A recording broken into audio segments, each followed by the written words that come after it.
Gilliard Robbie here with Street Sense at the Whistler Mountain Bike Park. This is Freeriding. For the last 7 years, we've experienced the emergence of this, and it's only been really 3 years that that's really started to blow up.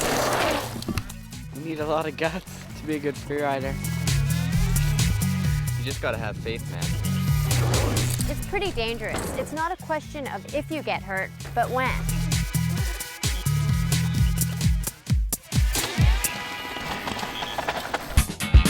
Broken my MCL, my wrist. Tendonitis, 2 concussions. You know, all those videos that are out there where guys are hucking big and stuff, you know, you see the crash segment, and we're really used to seeing crash segments and going, ooh, ah, ooh. But you know what? That sidelines somebody. Well, I think the number one thing is spinal cord injuries. The frequency of people that are actually breaking their vertebrae and suffering a spinal cord injury is becoming much more frequent. What are you supposed to do when you crash? Like, what is the procedure? Well, it usually happens too quick to know what you're doing, but try and ditch your bike and roll out of it. Don't stick your hands out because your wrists are going to be gone, and try and sort of tuck into a ball. You'll be safer. Whoa. Lots of injuries with wrists and arms by people just naturally. It's a natural instinct. And if you have to, if you're putting your hand out, actually make a fist. It's safer to punch the ground and break a bone in your hand here than break one of your wrist bones, because those can be really nagging injuries. I broke my arm. Blown both ACLs. I've broken this wrist ×2, this once. I broke these bottom 4 ribs at once in 2 places. Everywhere, broken most of the bones, my legs. Started off with pretty much popping my kneecap out of my leg. I think if you're riding your bike all the time, it's fairly unavoidable, but if you've got the right protective gear, you've got all your armor. I feel like a Ninja Turtle on this stuff. And you know how to ride safe. You know how to bail off your bike properly, and you can sort of avoid it. So, you know, you just kind of expect it. I've crashed in hard areas, crashed in the easiest spots where you never think you'd ever crash. And you crash and you get back up and you kind of shrug your shoulders, why?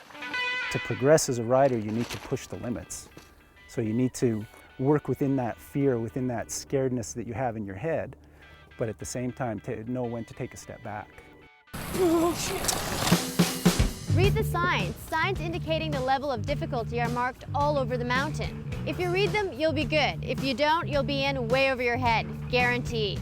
You got signs like these, double black diamonds, you know, you got greens, blues, blacks, double blacks, and as you go up to, you know, blues, blacks, and double blacks, it just gets harder and harder and harder.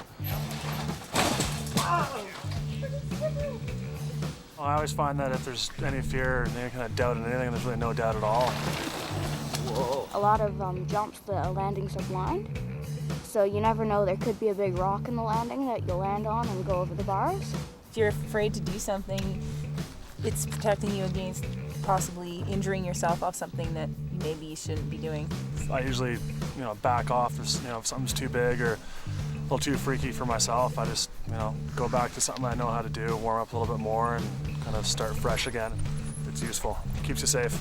Oh. It's your armor.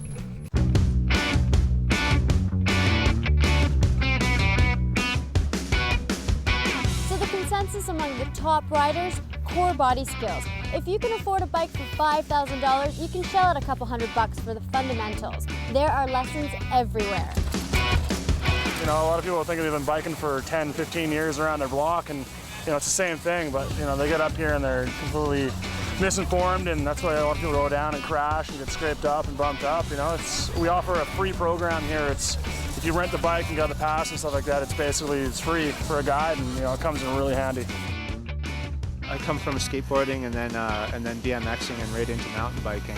And it wasn't until I started taking instructors courses and starting to learn how to break down technique and starting to actually understand how to teach people the basic principles that I started all of a sudden watching my riding go through the roof. Really what it boils down to is if you want to go faster, if you want to go higher, and if you want to start throwing stuff, you got to learn to corner, you got to learn to brake, and you got to learn to be in control. That's the biggest thing, is being in control. Okay, I'll try it. Sure, why not? Personal responsibility is the one thing that's going to make this particular sport sustainable and allow it to continue to grow creatively, expressively, and towards like all different levels that we still haven't even created yet.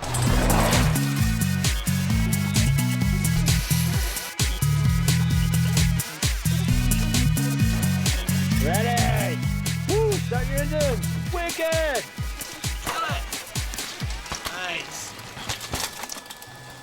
Yeah!